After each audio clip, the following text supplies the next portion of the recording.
여러분 안녕하십니까? 박상규입니다. 윤석열 대통령이 내일 밤 파리 국제박람회기구 총회에서 2030 세계박람회의 부산 유치를 영어로 호소할 예정입니다. 빈살만 사우디 왕세자와의 치열한 막판 유치 경쟁이 국제적인 관심을 모으고 있습니다.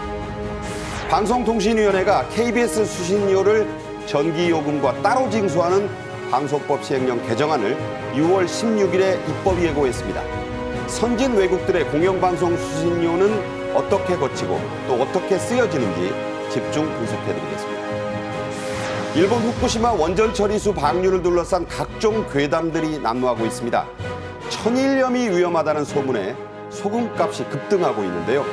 과학적인 근거를 따져보고 소비자들이 알아야 할 정확한 정보도 알려드리겠습니다. 김행 전 대통령실 대변인 최진영 변호사와 함께합니다. 어서 오십시오. 네, 안녕하세요. 안녕하십니까? 네. 우리 시간으로 내일 밤, 그러니까 6월 20일 밤입니다. 프랑스 파리에서 열리는 국제박람회 총회의 경쟁 프레젠테이션 마지막 주자로 윤석열 대통령이 나섭니다. 유치 경쟁의 최대 분수령이 될 것이라는 관측인데요. 사우디의 리야드, 이탈리아 로마와의 막판 경쟁이 요즘 폭염만큼이나 치열합니다. 먼저 영상으로 요약해드렸습니다.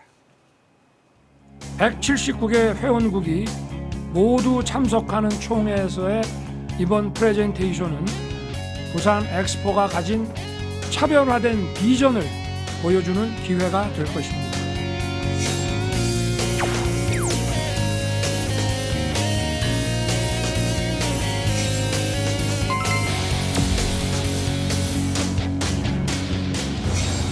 환영합니다. 감사합니다.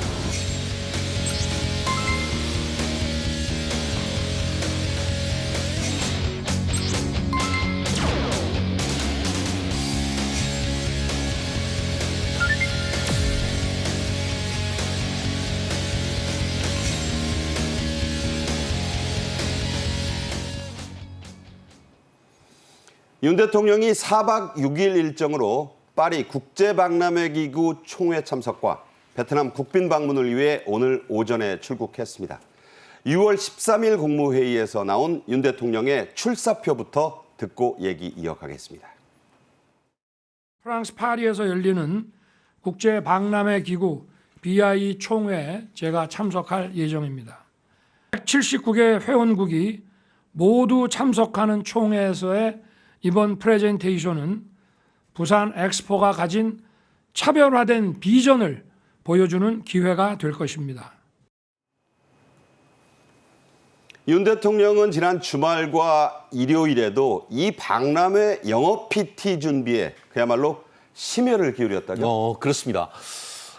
지난 4월 말에 미국 가셨을 때의 상원 합동회의에서 영어로 거의 뭐 원어민급 그 영어 실력을 뽐냈다라고 했는데 네. 아마 이번 같은 경우에도 지금 프랑스에서 프랑스에 가면 물론 프랑스 말로 하면 더 좋겠습니다만 전 세계의 어떤 사람들이 이해하기 위해서는 아마 영어로 준비하신 것 같은데요. 말씀하신 것처럼 프랑스로 떠나기 전에 어떻게 보면은 그 다가오는 2030년에 부산 엑스포 유치를 위한 한마디로 대한민국 대표 선수로서 세일즈맨 넘버 원으로서 역할을 다하려고 준비를 했다고 하는데요. 열심히 준비하셨다는 후문인 것 같습니다. 네. 말씀하신 대로 윤 대통령은 지난 4월 미국을 국빈 방문했을 때도 상하양원 합동회의에 참석해 영어 연설로 그야말로 히트를 쳤습니다. 그 기세를 이번 박람회 유치의 영어 PT로 그대로 이어간다는 계획이라죠? 네, 그렇기도 하고 특히 이제 대통령께서 직접 가신다는 것은 굉장히 가능성이 높아졌다. 그 증거이기도 네네. 해요. 실제로 이제 뭐 삼성이라든가 SK라든가 현지에서 열심히 뛰는 또 이제 부산시장이 이제 주체 그 시장이지 않습니까? 그렇죠. 호스트죠. 예, 호스트죠. 아주 자신만만해 하고 있어요. 그런 점에서 그 윤석열 대통령의 영어 PT 네 번째로 하는 마지막 PT이거든요. 사실상 그렇죠. 네, 네. 사실상 마지막 PT이고 21일 날 이제 리셉션이 있지 않습니까? 마지막 기회인데 여기에서 우리가 올인하면 상당히 11월 달에 낭보가 들리지 않을까 그런 기대를 해봅니다. 네, 김행 대변인 말씀을 들어보면 승기를 잡았기 때문에 네. 이 영어 PT뿐만 아니라 분위기가 좀 우리한테 오고 있다 이렇게 생각이 드네요. 자, 앞서도 언급한 지난 4월 미국 국빈 방문 때에 윤 대통령 상하원 합동회의 참석을 해서 영어 연설을 해서 대단히 화제를 모았죠. 다시 한번 돌아보겠습니다.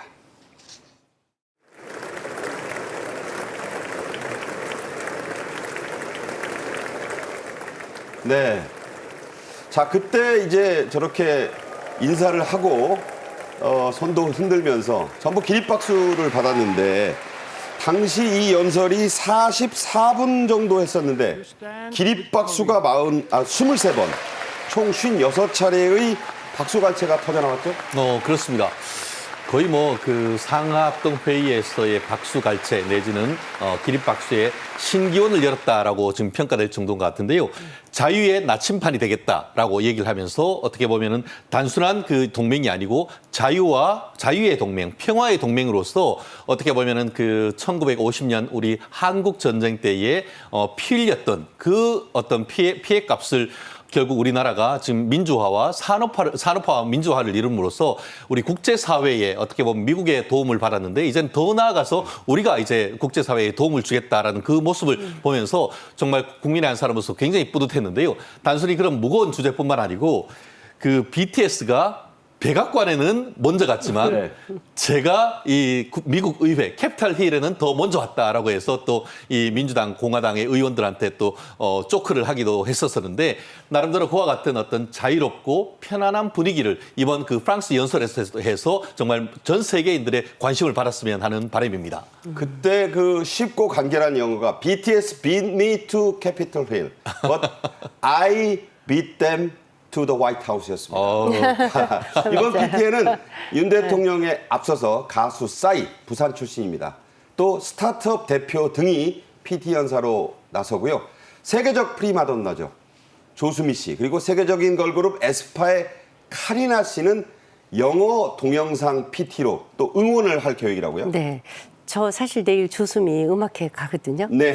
롯데 시어터에서 하는데 제가 파리를 가보니까 그 파리는 조수미 연주관이 별도로 있어요. 아, 네. 항시 하는 그럴 정도로 파리에서 인지도가 높고 싸이는 뭐 말씀드릴 필요가 없죠. 그렇죠. 2012년도에 박근혜 대통령이 당시 불어로 연설하셨어요. 그 직후에 한 6개월 후에 싸이 맞아요. 공연했을 적에 뭐 난리가 났었죠. 네네. 그 열광을 이제 우리 대한민국의 그 문화 수준과 함께 이제 선보이시겠다는 건데 제가 얼마 전에 이제 장성민 그 정책조정관하고 얘기를 좀 했어요. 예. 그랬더니 그 얘기를 하더라고요. 지금 이제 아프리카와 중남미가 집중적인 타겟 국가인데 아직 정하지 않아서 네네. 처음에는 이제 오일머니로 밀고 들어가니까 좀 많이 흔들렸었대요. 사우디한테. 네네. 그랬는데 지금은 이런데 아까 제가 우리 최 변호사님 말씀하셔서 그런데 대한민국의 자유와 번영을 배우고 싶다. 우리한테 물고기를 주지 말고 물고기 네. 잡는 법을 가르쳐달라. 그래서 수리남은 갔더니 대통령께서 직접 나오셔서 중남미에 있는 나라죠. 네, 중남미에 우리 정말 대한민국처럼 되고 싶다. 그러기 위해서는 당장 먹을 물고기가 필요한 것이 아니다. 낚시. 대한민국이 어떻게 이렇게 자유와 번영을 동시에 잡았는지 그 낚시법을 가르쳐달라. 그것이 먹히고 있다는 그러니까 거예요. 수리남 대통령까지 네네. 영접을 나왔다는 얘기죠. 네. 그랬다는 거예요. 그럴 네. 정도로 지금 대한민국이 전 세계적으로 굉장히 모범적인 닮고 싶은 국가가 된 거죠. 네. 자, 이렇게 이제 득표 상황이 속속 우리에게 유리해지고 있다는 말씀이었습니다. 이 가수 싸이 얘기 좀 더 하겠습니다. 프레젠테이션 첫 주자로 나설 예정인데요. 본명이 박재상입니다. 싸이 씨, 2012년에 파리 에펠탑 앞 광장에서 그 당시 대유행이었던 강남 스타일의 플래시몹, 예고 없이 모이는 그런 행사인데 무려 2만 명 넘게 여기 모였었습니다. 그 시민들과 호스댄싱이죠. 말춤을 함께 춰서 당시 열광의 도가니를 만들었고 그 영상, 동영상 지금도 뷰수가 뭐 엄청나잖아요. 그렇습니다. 싸이가 일단 나왔다라고 하면은 뭐 10만, 100만이 아니고 억대의 어떤 조회수가 나오고 있는 것 같은데요. 실제 2012년, 지금으로부터 13년 전입니다. 당시 모습입니다. 그때 같은 경우에도 그 지금 저기 있는 그 에펠탑 광장을 사람이 가득 채웠는데 만약에 이번에 새로 한다고 하면은 그때 2만이었다고 하면은 공이 하나 정도 더 붙을 정도의 어떤 그 K-팝의 영향력이 높아지는 것이 아닌가 하는 생각인데요. 예전에 저도 그 에펠탑 앞에 가봤습니다만 그 광장이 굉장히 넓습니다. 높죠. 굉장히 넓습니다. 우리가 상상하는 것보다 훨씬 넓은데 2012년에 싸이가 지금 에펠탑 정답 앞에 서 있는 모습이에요. 그렇습니다. 저 모습이 아마 이번에는 훨씬 더 많은 사람들, 그때는 이제 순식간에 모여라라고 하는 플래시몹이란 것이 한 번에 모였다가 한 번에 흩어지는 것이 플래시몹 아니겠습니까? 이번에 미리 예고를 했기 때문에 그 당시보다 훨씬 더 많은 한류 컨텐츠를 보기 위해서 오는, 아마 단순히 프랑스뿐만 아니고 전 세계에서 온 사람들이 저 모습 속에서 같은 말씀을 또 한번 맞아요. 듬뿍 쇼를 하지 않을까 싶습니다. 네. 사실 이번 2030 세계 엑스포 유치 경쟁은 이탈리아 로마가 있긴 하지만 우리 부산과 사우디아라비아의 리야드 간의 2파전으로 좁혀졌다는 관측이 나오고 있습니다.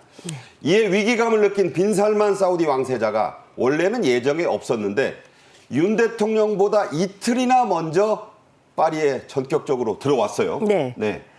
그렇죠. 근데 그 아까 제가 좀 잠깐 착각했는데 이 대중 예술인들의 영향력이 어느 정도냐? 사실은 싸이가 파리를 평정을 하지 않았습니까? 그러고 나서 박근혜 대통령이 불어로 연설을 하셨어요. 순서가 좀 바뀌었는데 그래서 또 박 대통령 임기까지 올라가는 예, 맞습니다. 그러니까 사실상 이 대중 그 예술인들의 역할이 너무나 중요한데 그 빈살만은 사실상 대통령이 작년 11월 17일 날 대한민국에 방문했을 때 오찬을 관저에서 하지 않았습니까? 한남동 관저 첫 외빈이었죠. 첫 외빈이고 그 일주일 후에 저희 지도부를 초청을 했어요. 그때 대통령께서 재밌는 말씀을 많이 해주셨어요. 그때 이제 이 관저에 들어가면 이제 오찬장이 있는데 4시까지 초청을 했었대요. 네. 근데 거기 강아지들이 많지 않습니까? 그렇죠. 그래서 이제 강아지들이 혹시나 물까봐 강아지들은 이제 전부 다 경호동으로 보내고 고양이들만 데리고 있었는데 그때 순간적으로 그런 생각을 하셨다는 거예요. 그 막내인 써니가 너무 예뻐서 혹시 빈살만이 왔는데 얘를 달라고 하면 어떨까? 아, 막내 고양이를? 막내 강아지. 강아지요? 네, 그래서 그 걱정을 했었대요. 근데 수출을 위해서 줘야 되나? 그때 왜 그 도시 건설하는 거 있지 않습니까? 또는 우리 올림픽 양보해달라고 하려면 얘를 줄까? 뭐 이런 생각까지도 했을 정도로 이제 농담으로 얘기하셨어요. 그때 너무 안타까운 것이 그 빈살만이 왔을 적에 우리가 그 엑스포와 바꿔먹었다. 이런 빅딜설까지 지금 야당에서 제기를 하고 있죠. 제기하고 지금까지도 제기를 했는데 그러면 지금 대통령께서 저렇게 직접 가시겠습니까? 유치를 위해서. 근거가 그래서, 없다? 네, 그럼요. 그래서 그런 근거 없는 루머에 우리가 적극적으로 대응을 좀 해줘야겠다. 그런 생각이 듭니다. 네.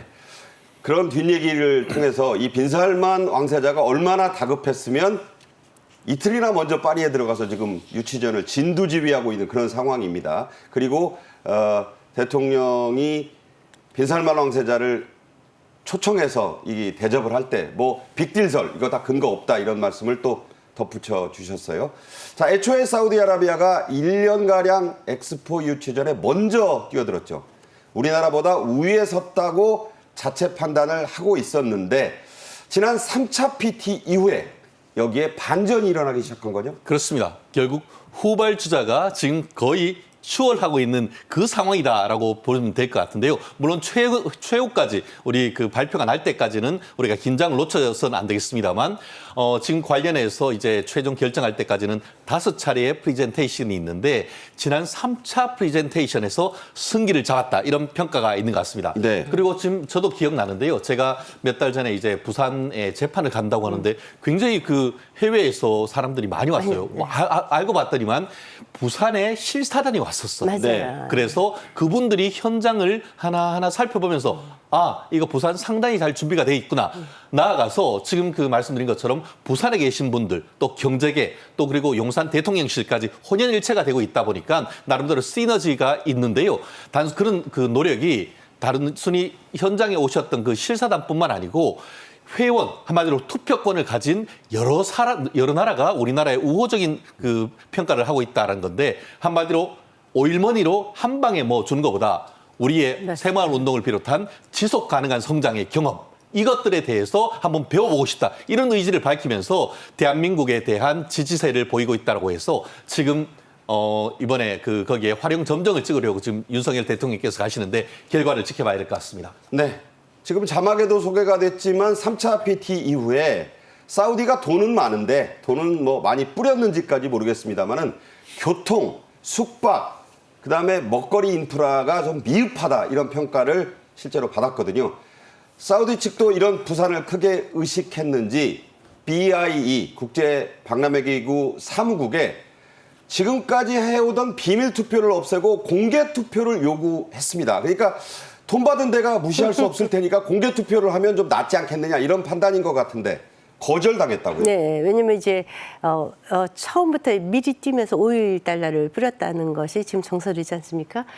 그래서 이제 만약에 이제 공개적으로 하면 좀 그럴 수 있죠. 그래서 이제 근데 이제 3분의 2를 받아야 돼요. 그래서 저희 나라의 전략이 지금 뭐냐면 3분의 2를 받지 못하면 결선 투표를 가야 돼요. 그렇죠. 그래서 지금 이제 비공개로 결정이 됐고요. 왜냐하면 각국의 나라가 아프리카도 한 표, 미국도 한 표, 다 한 표들이거든요. 공평하죠. 예, 공평하게 한 표씩인데 그것을 구태여 밝힐 이유가 없는 거죠. 근데 3분의 2로 어느 나라도 지금 취득을 못할 것이다. 그래서 지금 어떻게 하고 있냐면 결선 투표를 갈 적에 결국은 이제 로마와 어떻게 교류를 할 것인가. 예, 우리 또 국가들이 굉장히 우리 기업에 열심히 뛰고 있는데 제가 참 놀라운 것은요. 이 사우디는 5.1달러는 많지만 산업 구조가 네네. 튼튼하지 않다는 겁니다. 그래서 우리는 지금 삼성, 전자, 현대차, SK, LG가 아주 전방위로 뛰고 네네. 있고 이번에 250명이 넘는 경제사절단이 같이 가고 있지 않습니까? 그런데 지금 이제 파리에 보면은 부산 이즈 레디라고 전광판이 다 지금 열려 있어요. 그리고 그 삼성, LG, 현대차에 각각 할당 국가들을 다 정해줬습니다. 그래서 이분들이 지금 로마까지 같이 뛰고 있어요. 로마까지. 만약에 우리가 1차 결선 투표에 들어가면 우리를 도와달라. 그래서 로마도 지금 대한민국을 보고 있다는 거. 이것이 우리나라 그 대통령뿐만이 아니라 기업이 이것을 유치하기 위해서 얼마나 많이 뛰고 네. 있는가. 특히 잘 아시다시피 낙수 효과가 64조라는 거거든요. 이 엑스포를 유치하면. 그러니까요. 네네. 그래서도 우리가 반드시 갖고 와야 되고 이것을 2030년도에 우리가 유치를 하게 되면 대한민국 명실상부한 세계 5위권 국가로 가뿐하게 진입할 수 있습니다. 네. 네. 자, 이제 기대되는 윤 대통령의 영어 프레젠테이션 내일 밤입니다. 자, 이어 다음 주제로 넘어가겠습니다. 정부가 KBS 수신료 분리징수의 속도를 내고 있습니다. 방송통신위원회가 관련한 방송법 시행령 개정안을 6월 16일에 입법 예고했는데요. 통상 40일 정도이던 입법 예고 기간이 열흘로 크게 줄어든 셈인데요. 자, 김행 전 대변인님, 네. 이게 어떤 의미를 가집니까? 아니 이제 이미 어떤 정책이든지 국민의 호응이 없으면 사실상 참 힘들어요. 그런데 잘 아시다시피 대통령실에서 홈페이지를 통해서 여론조사를 하지 않았습니까? 네. 근데 거의 97%가 분리징수를 16.5%. 네네, 네. 찬성을 하고 있고요. 특히 이제 아예 수신료를 없애자라는 그 여론조사가 50% 이상으로 대부분 모든 조사에서 나오고 있고 네. 심지어는 민주당 지지자들조차 분리징수가 문제가 아니라 아예 수신료를 폐지하자고 네. 이렇게 나오고 있는데 이것은 사실 KBS가 그동안 국민들의 얼마나 호응을 받지 못했는가를 여실하게 보여주는 거예요. 혹시 기억나세요? 옛날에 박정희 대통령 시절에 동아일보 광고 탄압 사태. 있었죠. 네. 백지로 나가고 막 그러던. 백지 광고가 막 그 국민들이 못 참거든요. 이것이 네. 언론 탄압이라면. 그래서 국민들이 막 돈 내서 성금해서 동아일보에 백지 광고 하지 않았습니까? 그렇죠. 근데 지금은 국민들이 원하는 거예요. 국민들이 정치권이 아니라. 그래서 그것이 왜 오늘날의 KBS가 그 노영 방송 민노총 방송이 됐는가에 대한 철저한 반성이 선지되지 않으면 국민들의 철저한 외면을 받을 것이다. 이제 더 이상의 국민의 방송이 아닌 KBS에 대한 국민적 질타라고 저는 봅니다. 네. 그래서 늦출 필요가 없는 거죠. 그러니까 네. 더 이렇게 통상 걸리던 기간을 확 줄였다. 네. 이런 말씀이시군요. 한편 KBS는 수신료 징수 방식의 변화뿐 아니라 공영방송으로서의 필수 요건인 공영성도 다시 한번 검증을 받아야 된다. 이런 여론이 높죠, 지금. 그렇습니다. 실질적으로 이제 KBS는 마치 일본의 NHK 그리고 또 영국의 BBC처럼 공영방송 아니겠습니까? 그렇다고 하면은 공영방송의 핵심은 방송의 중립성과 공정성 아니겠습니까? 근데 지금 같은 경우에는 KBS 같은 경우에는 지금 1, 2 방송이 있고 또 여러 가지 채널이 있으면서 그 수신료도 받고 또 광고도 해서 우리가 그 한 푼 한 푼 내는 그 수신료가 어디에 어떻게 쓰이는지를 알 수 없는 구도다라고 지금 비판을 받고 있지 않습니까? 그렇기 때문에 지금 그 방송과 관련된 전문가들 같은 경우에는 일방송이 공영방송으로 간다고 하면은 이 방송은 광고 열심히 하고 민영화하는 것이 합당하다라는 그런 방송 KBS의 구조적 얘기 나온 것이 바로 이 부분인 것 같은데요. 말씀드린 것처럼 우리나라가 뭐 NHK까지도 바라지도 않죠. 뭐 BBC까지 바라지도 않죠. 적어도 NHK 정도의 어떤 중립성과 독립성이 된다고 하면은 우리 국민들은 기꺼이 아마 2,500원 낼 겁니다. 그렇지만 지난 정권 동안 보여온 KBS의 방송의 지나친 정치 평양성 보도 이 부분에 대해서 질타하고 있기 때문에 이 부분을 정상화할 필요성이 있고 그에 대한 하나의 방법이 이와 같은 그 제도적 개선이 아닌가 생각을 합니다. 네. 최근 KBS의 대표 시사 프로그램 중 하나가 돈봉투 의혹 사건으로 검찰 수사를 받고 있는 송영길 전 민주당 대표를 30분 넘게 출연시켜서 본인의 변명을 하는 장을 깔아준 게 아니냐 이런 얘기가 나왔는데 어떻게 보셨어요? 아니, 우리가 어떤 범죄 피의자를 방송으로 불러서 소명을 하라고 하고 검찰을 비난하게 한다는 거 그거 있을 수가 없는 거지 않습니까? 그리고 이제 사실상 보수 패널이라고 보기도 어려운 이준석 전 대표까지 등장시켜갖고 현 정부와 또 윤석열 대통령을 노골적으로 비판하고 검찰의 수사를 방해하는 저것은 명백한 정치 개입입니다. 네. 이것은 공정성을 잃은 거죠. 저는 지금 우리 국회에서 또 국민의힘에서는 어떠한 논의를 하고 있느냐. 분리징수는 잘 아시다시피 뭐 미국 같은 경우는 메가더 재단에서 걷고 있고 영국이라든가 NHK라든가 일본에 또는 독일, 프랑스 다 분리징수하고 있지 네. 우리처럼 준조세 형식으로 걷는 국가는 없습니다. 그 모두 다 광고가 없어요. 예. 우리는 지금 준조세 형태로 받고도 있고 또 이제 중간 광고까지 허락을 하고 있지 않습니까? 문제는 뭐냐. 지금 더 심각한 문제는 과연 대한민국의 공영방송이 필요한가에 대한 근본적인 질문을 던지는 시기라는 겁니다. 네. 왜냐하면 공영방송이 필요한 이유는 딱 세 가지입니다. 하나는 재난방송이에요. 우리는 특히 남북한 분단 상태로 재난방송이 너무나 중요하죠. 지진, 홍수, 뭐 네네네. 해일. 그런데 그것을 이미 국방부와 행안부, 지자체에서 다 하고 있기 때문에 더 이상의 그 기능이 KBS가 할 필요가 없어요. 그래서 오직하면 YTN이나 연합에서도 차라리 우리가 24시간 보도 채널이니까 우리가 하겠다라고 도전까지 했었어요. 그러니까 그 기능이 없다는 거죠. 그 다음에 기능은 뭐냐면 사회통합의 기능입니다. 그러면 지금 지난 5년간 KBS가 정말 사회통합을 했는가? 그 단적인 예가 이번에 송영길 전 대표와 이준석 전 대표를 불러다가 예. 현 정권을 질타하고 지극한 정치적 편향성을 보인 것 자체가 국민 통합이 아니라 국민을 갈라치게 하는 대표적인 정치 방송이죠. 네. 그리고 마지막으로 그러면 NHK의 50부작의 실크로드라든가 BBC의 뭐 그 시리아 난민 사태 같은 수준 높은 상업 방송이 못하는 그런 방송을 대하 다큐멘터리. 네, 네. 하는가? 전혀 하고 있지 않고 정치 싸움만 하고 있거든요. 지금 그 잘 아시다시피 넷플릭스에 그 제공되는 대한민국의 드라마나 여러 가지 예능 프로보다 능가한 프로그램이 있습니까? 전혀 없지 않습니까? 그 점을 지적하지 않을 수가 없어요. 이미 네. 모든 기능을 다 잃었다는 말씀입니다. 예. 또 하나의 지적이 있죠. KBS 보도국장에 3번 연속 민노총 소속 노조위원장 출신이 임명된 것. 이것도 좀 논란이 있어요. 그렇습니다. 우리가 그런 얘기하죠. 조직에서는 인사가 만사다.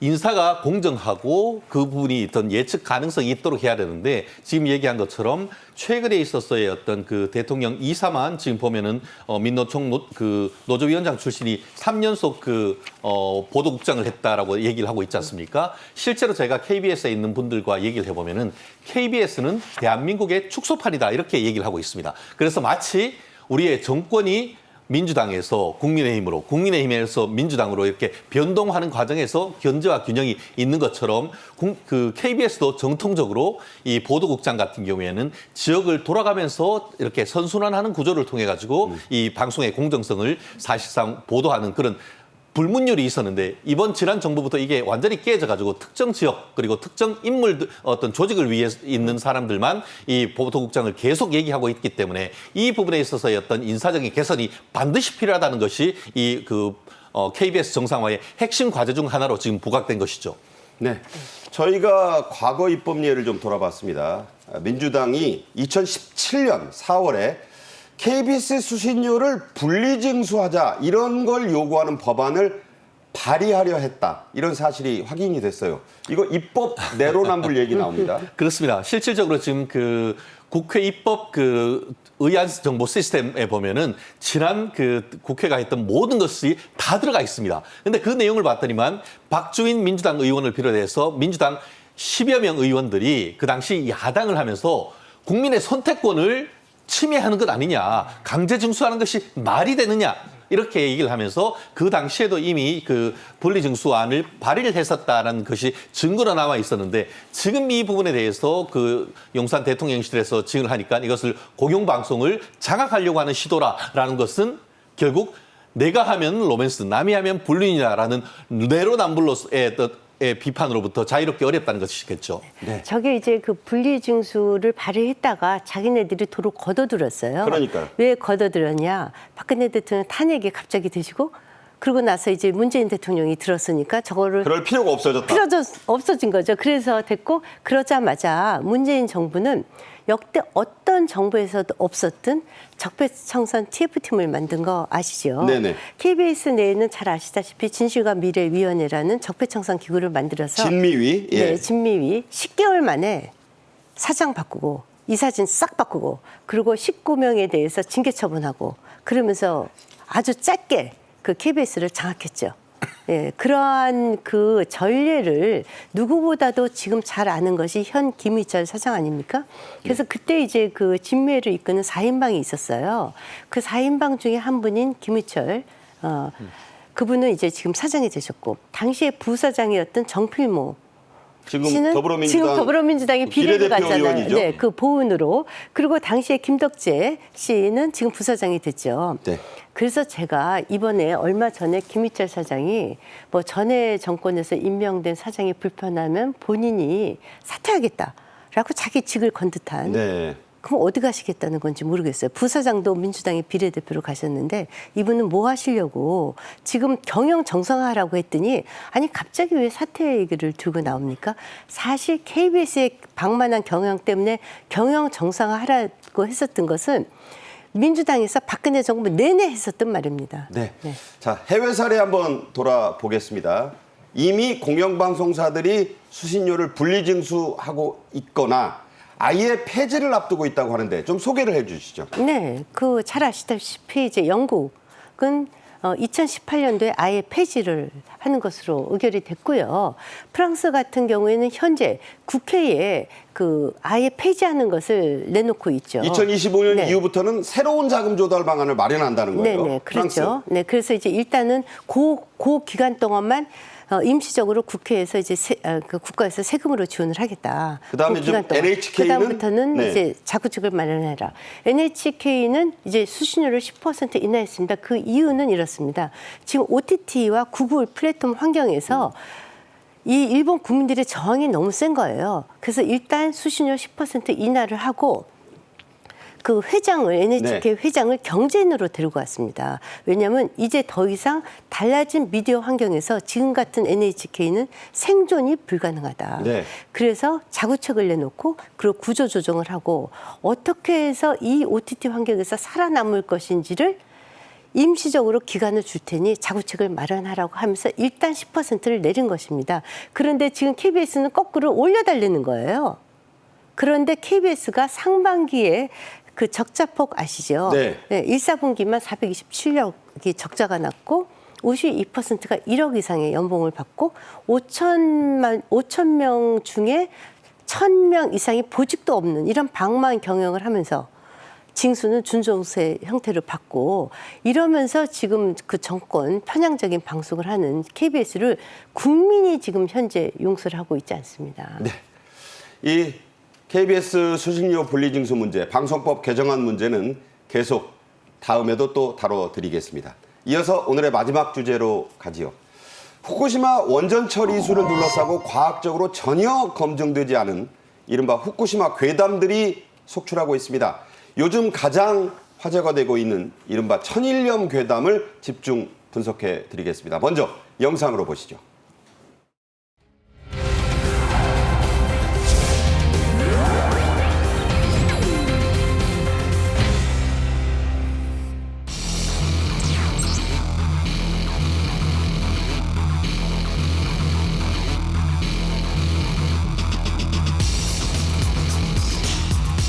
지금 구매하시는 것보다는 천천히 구매하시는 게 오히려 좀 더 낮은 가격으로 싼 가격으로 구매하실 수 있다.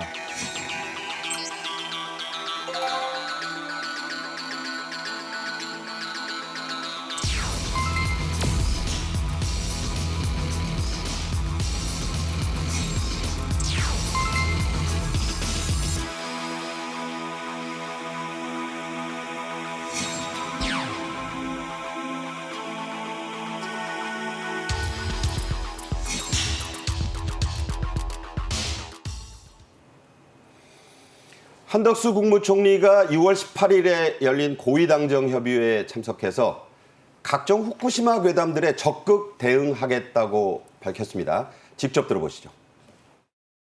오염수와 수산물과 관련한 괴담과 선동 수준의 허위 사실이 유포되고 있어서 매우 유감스럽고 걱정스럽게 생각합니다.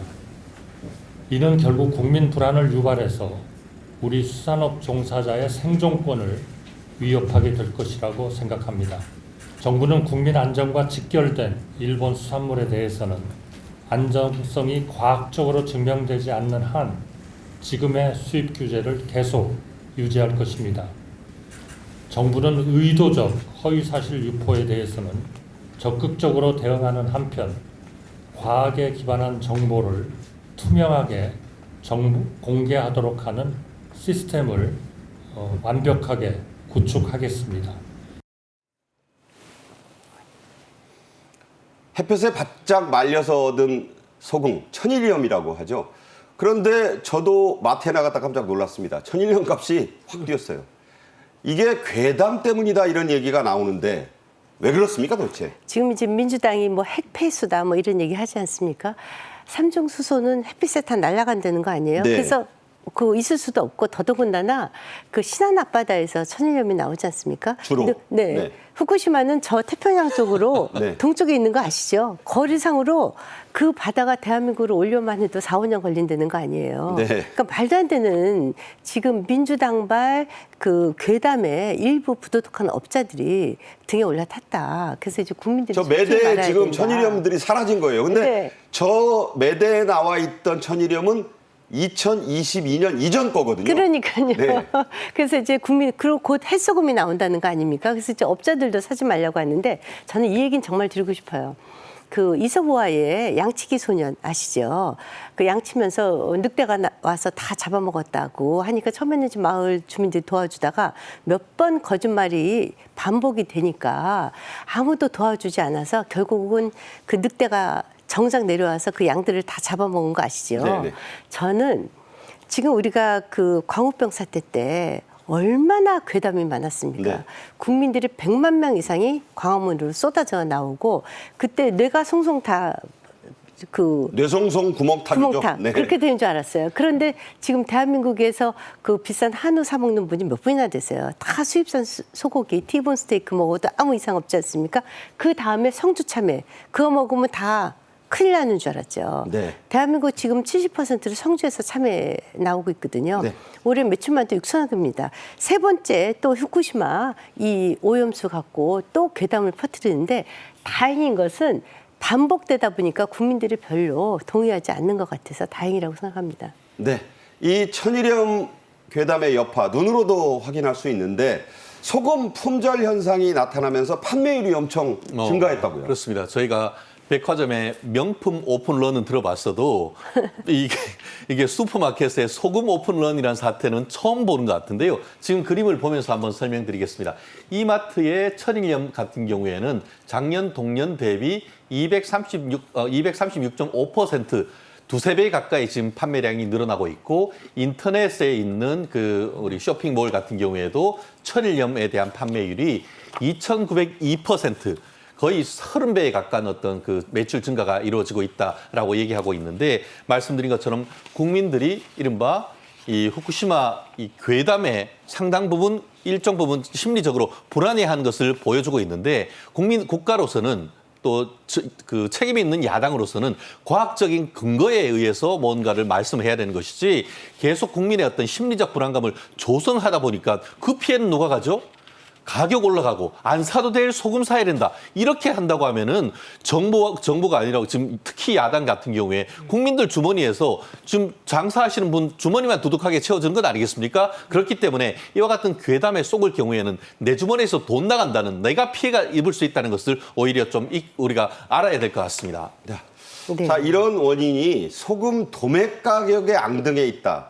이래서 나오는 게 중간 유통상들의 농간 사재기 얘기도 나와요. 그렇죠. 왜냐하면 일부가 이제 국민들의 불안한 심리에 이제 그 올라탄 건데요. 사실 그 야당이 말로는 이제 민생 하면서 이렇게 국민들을 불안하게 하고 소금을 사재기를 하게 할 정도로 이 정치 공세를 몰아가는 것, 이것은 정말 책임 있는 네, 정책 무려 5천 원이나 파트너로서, 작년 네. 말보다 지금 6월에 5천 원이나 신한 말씀하신 데 수협 직매장의 도매가가 저렇게 뛰어 올랐다는 건데, 네, 맞아요. 이게 중간 유통상들의 장난질이 농간이죠. 좀 들어간 거다. 네. 이런 얘기가 그래서 나옵니다. 우리 자, 정책 방송 보시고 우리 소비자들께서 현명하게 판단해 주시면 좋겠습니다. 네. 그래서인지 이 안정적이었던 소금값 자체가 지난해에 비해 많이 뛰어 올랐다고요. 그렇습니다. 그림을 보면서 한번 좀 말씀드리고 싶은데요. 실제로 지금 소금 가격이 5kg 이제 그 흰 소금을 기준으로 해서 평년의 평균 같은 경우에는 7,864원 정도였었는데, 올해 6월 14일 기준으로 해서 한 60% 인상이 돼서 12,649원 정도가 됐는데, 결국 자꾸 이게 괴담이 되고 사람을 불안하게 하니까 물가가 올라가고, 결국 그에 대한 피해는 최종 소비자가 지는 것 아니겠습니까? 그렇기 때문에 차분한 마음으로 이 부분에 대해서 대응을 하고, 그것이 과연 과학적 근거가 있는지를 따져보는 그런 현명한 선택이 필요한 것이 아닌가 생각합니다. 네. 이게 근거가 좀 희박하다는 건 10년 전이었죠. 이 후쿠시마 오염의 원전 사고가 났을 때도 이런 파동이 있지 않았습니까? 잠시. 그런데 금방 사라졌죠. 그래서 이것은 그때도 이제 뭐 한꺼번에 그랬지만 지금 2011년도와 비교해서도 지금 10년이 이상 지났어요. 그런데 지금 농도가 엄청나게 줄었다는 거 아닙니까? 그래서 대한민국으로 올 적에 우리 한강 그 오염도보다도 낫다는 거예요. 네. 그런 과학적 증거를 좀 잘 아시면은 이렇게 그 소금을 사는 그런 일은 없을 것으로 좀 봅니다. 네. 네. 실제 이게 과학적으로 근거가 있는 얘기냐, 여기에 대해서 여러 전문가들 전혀 아니다고 하고 있잖아요.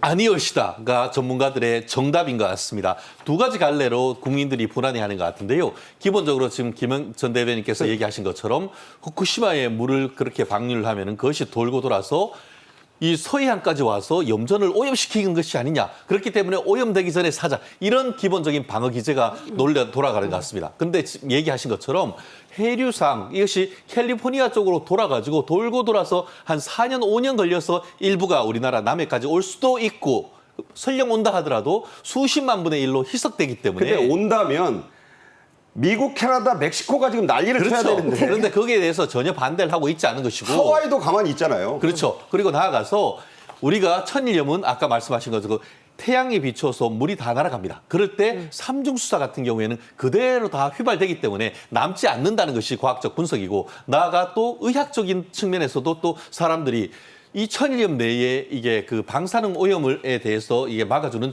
요도와 칼륨이라는 성분이 있는데, 그것을 미리 확보해 두고 있다가 먹으면은 이 방사능에 노출된다 하더라도 치료되지 않느냐는 그런 괴담도 있다라고 하는데, 오지 않기 때문에 그걸 미리 먹을 필요도 없고, 우리 한국 같은 경우에는 외국에 비해서 어떻게 보면은 이 나트륨 우리가 국물을 많이 먹다 보니까 소금 많이 먹지 않습니까? 평소 때 먹는 것만 해도 충분히 남고 넘치는 것이 아닌가 그렇게 생각을 합니다. 네. 그 주진우 라이브의 정범진 경희대 교수. 경희대 교수 이번에 뭐 출연하신 스타가 됐죠. 네, 스타가 됐죠. 원자력 안전공학. 그분이 이렇게 얘기하셨더라고요. 후쿠시마의 삼중수소 그 총량이 3g이래요. 그런데 우리 같은 양의 동해안의 빗물 5g이 들어있다고. 네. 그런데 지금 말도 안 되는 저런 소금 파동이 일어나는 것은 정말 야당의 책임이 상당히 크다 그런 생각이 듭니다. 빗속에 5g인데 3g밖에 없다. 정 교수의 지적이었습니다. 여전히 각종 괴담들에 대해서 국민들이 심리적인 불안을 느껴서 이런 일이 잇따르자 정부는 일일 브리핑을 추진하게 됐다고 밝혔습니다. 직접 들어보시죠. 최근 일본이 추진 중인 후쿠시마 원전 오염수 해양 방출에 대해 국민 여러분과 언론의 우려가 상당하다는 것을 잘 알고 있습니다.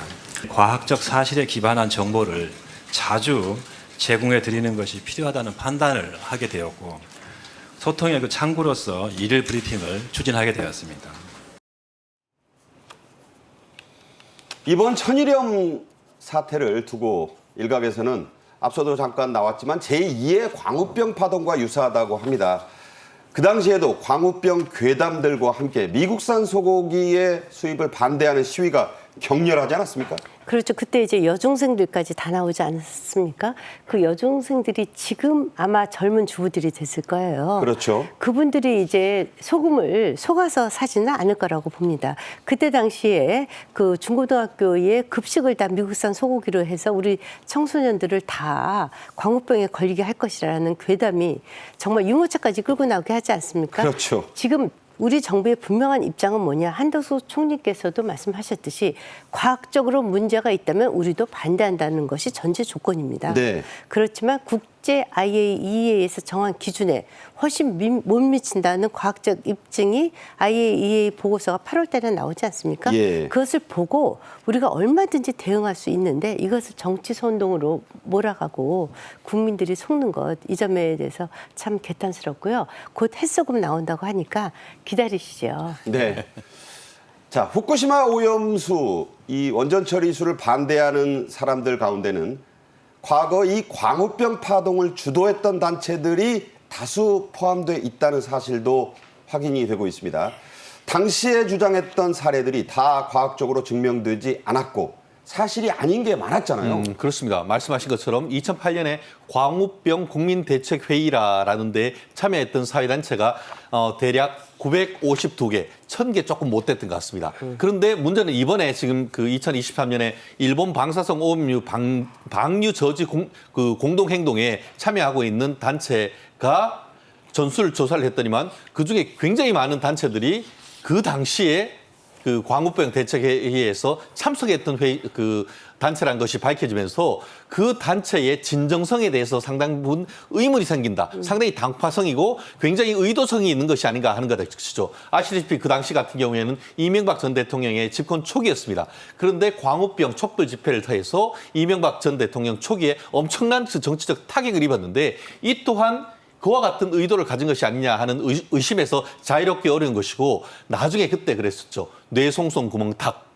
그러면서 잠복기가 10년 정도 됐다고 하는데 벌써 15년이 지났는데 대한민국에서 이 광우병 환자였던 사람 하나 본 적이 있습니까? 그렇기 때문에 근거 없이 이와 같은 것에 대해서는 엄격한 어떤 잣대를 대야 될 필요성이 있는 것이 아닌가 생각합니다. 네, 여러분들 기억하실 겁니다. 어떤 여성 그 유명 연예인이죠. 광우병 쇠고기를 먹느니 청산가리를 털어넣겠다. 이 배우가 미국 가서 미국산 스테이크 먹는 장면이 화제가 됐었는데 자, 이런 광우병 사태 때 중단이 됐던 쇠고기 수입 재개가 되면서 우리나라가 미국산 쇠고기의 최대 시장이 지금 돼 있죠? 그렇죠. 지금 뭐 아시다시피 또 한우는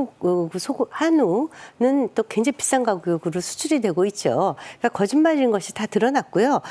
정말 중요한 것은 2020년 10월 26일 날 강경화 문재인 정권 시절입니다. 강경화 외무부 장관이 후쿠시마 오염수 일본의 주권적 영토에서 이루어지는 사안이고 끊임없이 정보 공유를 하고 있다라고 국회에서 답변됐고 2021년 4월 달에는 정의용 외교부 장관이 IAEA에 한국 전문가가 참여 참여하는 조건이 되고 또 기준에 따른다면 반대할 이유가 없다. 그런데 지금 IAEA에 이번에 윤석열 대통령 갔다 오시면서 다 대한민국에서 다 과학자들이 참여하게 되어 있거든요. 그러니까 8월 달에 결과 보시면 그래서 정말 과학적으로 해야지. 근데 저는 이제 다행인 것이 정파성이 강한 시민단체나 일부 국민들 아니면은 이제 더 이상은 속지 않을 것이라고 이렇게 믿고 있습니다. 네. 말씀드린 대로 이 괴담의 진실 중에 하나로 이 그래프를 들지 않을 수 없습니다. 미국산 수입 한국의 그 쇠고기가 어떻게 이제 순위 변화가 있는가 보면은 2008년 4, 5위까지 떨어졌던 게 점점점 올라서 지금은 최대 수입 이 시장이 됐다. 이런 얘기를 저 그래픽을 통해서 다시 한번 말씀을 드립니다. 앞서도 잠깐 얘기 나왔지만요. 정부에서는 이런 얘기합니다. 천일염 오히려 지금 사시는 것보다 7월이 되면 햇소금이 신안에서 쏟아져 나온다. 질 좋고 아주 가격도 저렴한 게 나오니까 차라리 그걸 사달라. 그게 여러분에게 유리하다. 이런 메시지를 지금 전하고 있죠. 그렇습니다. 우리가 쌀도 묵은 쌀보다 햅쌀 좋아하지 않습니까? 똑같은 겁니다. 그렇기 때문에 지금 나오는 거는 1년, 2년 전에 있던 소금인 것이고 지금 다가오는 7월 정도 된다고 하면 뜨거운 햇살에 고슬고슬하게 그 새로운 그 소금이 나온다고 하니까 그때 사도 늦지 않습니다. 그렇기 때문에 오히려 그때 되면은 핵 관련된 괴담도 지나가고 가격도 안정되면은 그때 사도 된다라는 것이니까 믿고 좀 기다려보는 건 어떤가 싶습니다.